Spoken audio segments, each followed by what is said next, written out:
Bonjour les bonsaïkas, je suis ravi de vous retrouver pour une nouvelle vidéo consacrée à mon érable Burger. C'est un arbre qu'on n'a pas trop vu sur la chaîne depuis quelques temps, donc j'en profite pour faire une vidéo d'automne. C'est un arbre que j'ai rempoté dans un pot bleuté qui vient du Japon. Le bleu du pot et le jaune, eh bien ça correspond vraiment, ça match vraiment bien. On voit que c'est une couleur complémentaire. Un pot rectangulaire en plus parce que l'arbre il est quand même assez massif. C'est un arbre qui a beaucoup poussé cette année. On est à la période automnale, c'est une bonne période pour travailler les érables, notamment les érables Burger. Ce que l'on va voir, c'est un nettoyage complet de l'arbre depuis la base, puisqu'il y a aussi beaucoup de mousse et beaucoup de nettoyage à faire au niveau du substrat. Ensuite, je ferai un effeuillage complet de l'arbre pour qu'on voit bien comme il faut ses structures. Et je réaliserai également une taille, ce sera une taille de préparation pour le printemps. Avant d'aller plus loin dans cette vidéo, je vous invite à rejoindre le Nejikan Club en cliquant sur le bouton rejoindre juste à côté du bouton abonner et vous aurez tout un tas d'avantages. Donc je vais commencer tout simplement par nettoyer le substrat, enlever les petits paniers d'engrais qui ne servent plus à rien. Sur le substrat, il y a pas mal de plantes. On va enlever la mousse aussi qui pousse sur l'arbre. Pour l'hiver, je préfère ne pas avoir de mousse sur le tronc. Il va falloir que je frotte quand même pas mal. Et cette mousse, elle va provoquer beaucoup de développement parasitaire. Avec ma baguette chinoise, je peux gratter un petit peu. Ça, c'est un travail qu'on doit faire assez régulièrement. Donc faut pas laisser la mousse se développer parce que c'est vraiment un nid à parasites. On va laisser le nébari propre. Alors il faut prendre un petit peu de temps, puis on va remettre en valeur les veines, les formes de ce nébari. Alors qui est un peu particulier, c'est vrai. Il y a des racines qui sont assez protubérantes. Alors les mousses, il y en aura toujours puisqu'elles vont revenir. Mais durant l'automne, c'est à cette période-là qu'il faut vraiment être attentif. Alors l'arbre il a été attaché.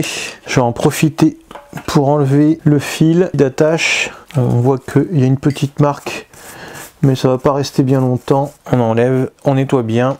Et avec la brosse, on vient finir ce travail de nettoyage. Alors là, je vois qu'il y a du fil qui reste incrusté. Voilà, on essaye d'enlever un maximum de choses. Des petits détails, hein, mais ce sont des détails importants.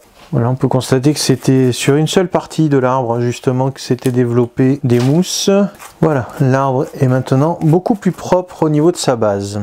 L'effeuillage, je peux le faire à la main, quelque chose qui vient assez rapidement. Toujours venir tirer vers l'extérieur. Si jamais elle résiste, on peut utiliser une paire de ciseaux. Donc le but, ça va être qu'on voit l'ensemble des structures. Bon, ça se fait assez rapidement, que là le feuillage il est pratiquement à la fin de l'automne, donc il tient plus du tout. Il y a pas mal de branches qui sont développées à l'intérieur du tronc, donc ça je vais devoir les nettoyer. Alors il faut que je sois quand même attentif pour pas casser les ramifications. Si vraiment vous pouvez pas atteindre l'intérieur de votre arbre, à ce moment-là vous utilisez une presselle. On risque pas d'abîmer l'intérieur de l'arbre. Voilà, on l'a toujours en main, comme ça c'est mieux. Au bout d'un moment, c'est vraiment un automatisme, c'est-à-dire que vous venez tirer légèrement sur celles qui sont encore un petit peu vertes. Il faut profiter du feuillage automnal. En ce travail, ils le font au Japon aussi, ils effeuillent les érables. Ils profitent des couleurs. À partir du moment où les feuilles commencent à tomber, que l'arbre il est moins présentable, que c'est moins joli, on peut commencer à le travailler. Il y a plein de petites choses qui sont coincées dans les branches et tout, donc ça va me permettre de faire un super nettoyage également. Des fois, il peut y avoir des débris d'autres arbres, etc. Donc ça, on en profite pour tout enlever. Je m'aperçois que cette tête, elle est bien dense. Par contre, il y a énormément de départs, comme c'est une dominante apicale. On ne distingue plus la branche de tête ou les branches de tête. On a l'apparition de plusieurs branches qui prennent l'énergie. Par exemple, cette branche-là qui est derrière, elle a pris beaucoup d'énergie. Il va falloir que je la réduise fortement au profit de la tête de l'arbre qui se situe ici. D'où l'intérêt de bien nettoyer l'arbre pour bien voir ses structures et ne pas faire de bêtises quand on va faire la taille, parce que là ça va être quand même une taille de précision pour replacer les volumes. J'enlève les dernières feuilles. Alors ça prend un certain temps de faire ce travail quand même parce qu'il faut être méticuleux, il faut vraiment tout enlever. Je fais un petit balayage de mon substrat. Je pense que j'ai plus besoin ni de ma presselle ni de mon petit balai coco. Je vais réduire l'ensemble du branchage, toutes les parties qui sont trop longues et garder maximum un petit centimètre pour chacune des branches. À chaque fois, je couperai au-dessus des bourgeons latents. Aux endroits où il y a 3 branches qui partent, il va falloir en laisser que 2. Sinon, on aura des défauts de conicité. Voilà, donc ce sont des morceaux qui sont longs quand même que je vais enlever. Tout ce qui va pousser vers le haut, comme d'habitude, je vais l'enlever. comme celle-ci. Je commence par les branches basses, bien entendu. Donc ici, quand je coupe, j'ai mes 2 bourgeons latents ici. J'en ai 2 autres derrière aussi. Ça me permet d'avoir une assurance de reprise de l'arbre. Alors cette branche, c'est pareil. Il y a énormément de départ. Tout ce qui va partir vers le haut, je vais l'enlever au ras. Je peux prendre également une pince ronde pour faire des coupes propres. Je vais enlever les branches qui poussent vers l'intérieur de l'arbre pour favoriser celles qui poussent vers l'extérieur. Alors il faut faire attention lorsqu'on coupe les branches. On va couper entre le premier et le deuxième entre-nœud. Ça permet de limiter la taille de l'arbre déjà, de gagner en densification et aussi de gagner en conicité. Et on va solliciter les pousses qui vont vers l'extérieur de l'arbre. Donc on va généraliser cette taille partout sur l'arbre. Naturellement, on enlève les parties mortes.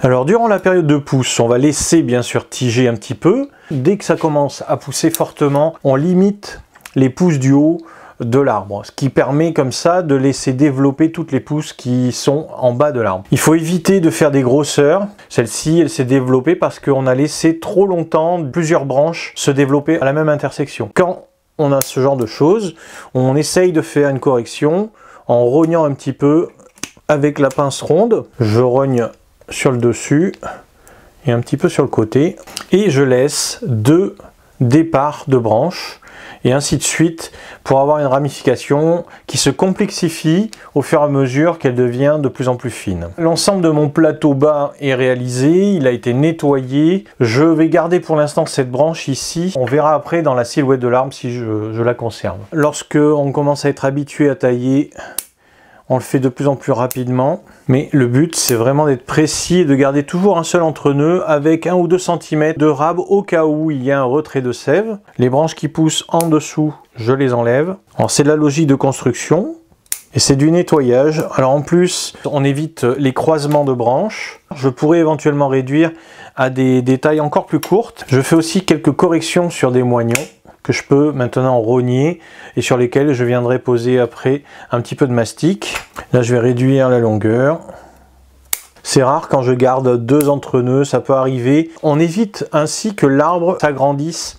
Ce qu'on veut, c'est vraiment qu'il soit dense. Bon là ça me paraît bien, donc maintenant ce que je fais, je vais remonter ici. Alors je me souviens que l'année dernière j'avais déjà fait pas mal de corrections, j'ai gagné vraiment en conicité sur les branches, ça c'est bien. Je vais récupérer un peu de longueur, c'est logique puisque cette partie là me paraît un peu longue. Donc je vais revenir en arrière.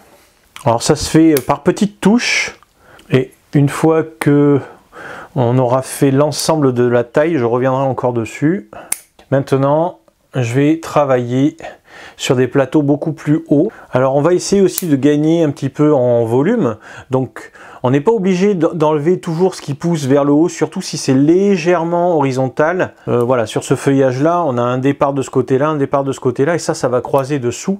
Là par contre, je vais éliminer cette partie-là. Les branches basses sont légèrement horizontales, et au fur et à mesure qu'on remonte, elles doivent tirer vers le haut. C'est vraiment l'apparence que ça doit avoir. C'est logique, c'est un feuillu, c'est comme ça qu'on construit un feuillu. Ici, on voit un gros départ qui va vers le haut. Ça, c'est quelque chose que je vais enlever totalement au profit des branches qui sont beaucoup plus fines en dessous.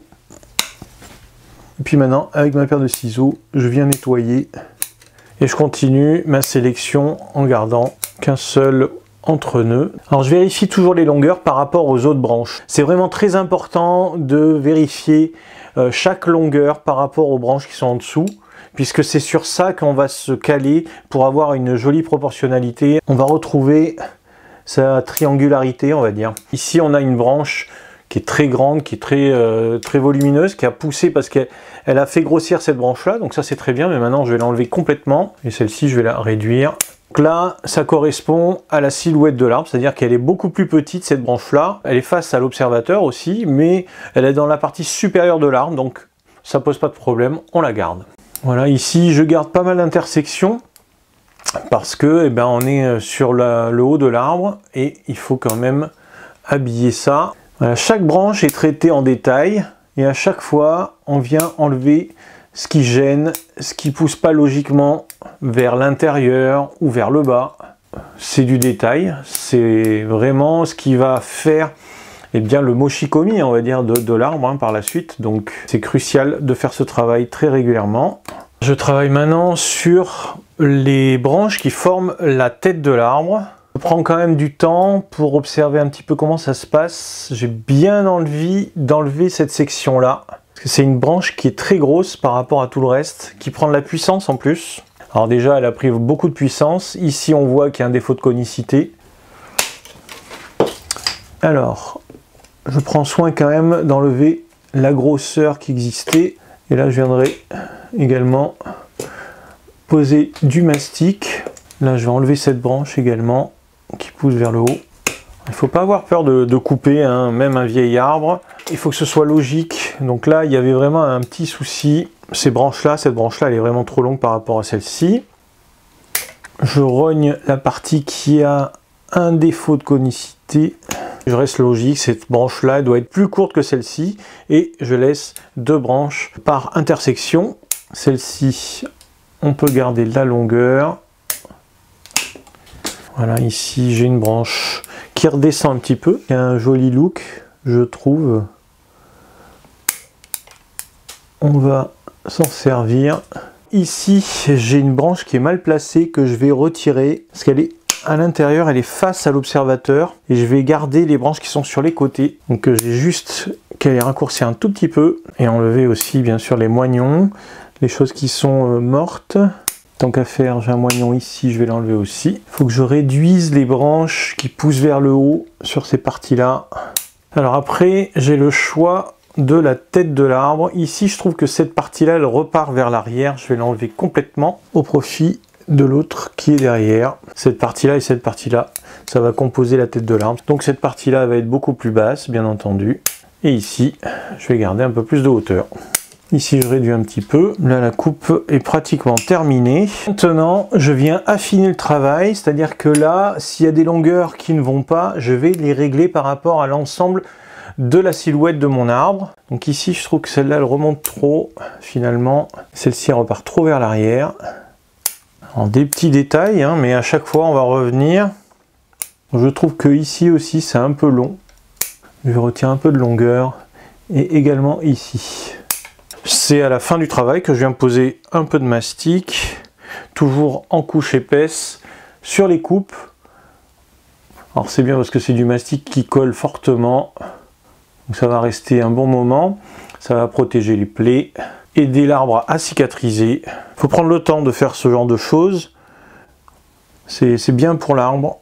Je pense que dans le temps, cette branche-là, elle risque de disparaître parce qu'elle est vraiment... il y a une protubérance dessus.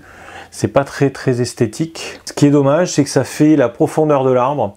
Donc je vais attendre que cette branche ici, qui est située au-dessus, grossisse, grandisse et prenne l'espace. Je trouve aussi que cet arbre, eh bien, il a une grosse partie ici. Et esthétiquement, ici, une partie un peu plus fine avec quelques presque défauts de conicité pour faire grossir cette section, qu'elle s'élargisse un peu plus. Favoriser le développement de cette branche et puis le développement peut-être de cette branche aussi. Par contre, il va falloir maîtriser la tête de l'arbre, voire limiter la taille de l'arbre, c'est-à-dire baisser encore la tête, par exemple à ce niveau-là ou à ce niveau-là. Bon, après, c'est un arbre qui a été construit comme ça, il n'y a pas de grosse coupe, donc c'est un arbre qui est très ancien, mature, qui a maintenant presque une quarantaine d'années de culture en pot.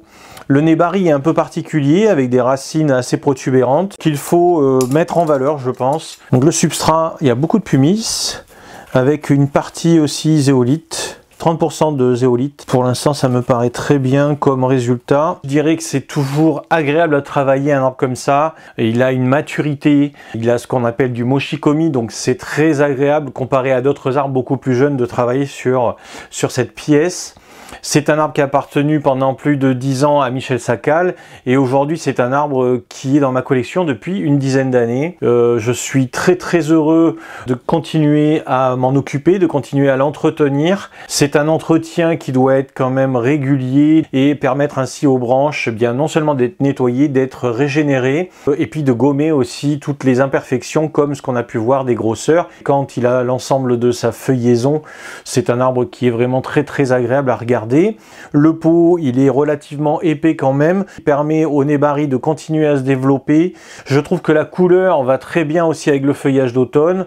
J'ai pu en profiter pendant plus d'un mois, c'était vraiment un enchantement. L'important sur les érables, notamment sur l'érable Burgeur, c'est qu'il ne gèle pas lorsqu'il commence à bourgeonner. Actuellement, l'automne est assez humide, donc je l'arrose 1 à 2 fois par semaine, pas plus. Je ferai bien sûr une vidéo l'an prochain pour continuer à faire le travail sur cet arbre. Ça pourrait être intéressant de voir aussi une taille pendant la période de pousse. J'espère que cette vidéo vous a plu. Surtout n'hésitez pas, laissez-moi un petit commentaire, des questions, comme d'habitude, je vous réponds. Allez faire également un tour dans la description de la vidéo, je vous ai laissé plein de liens, notamment le lien de mon compte Instagram, Nejikan Bonsai, dans lequel vous pourrez retrouver des vidéos inédites. Allez, on se retrouve très vite dans une prochaine vidéo sur la chaîne. Ciao!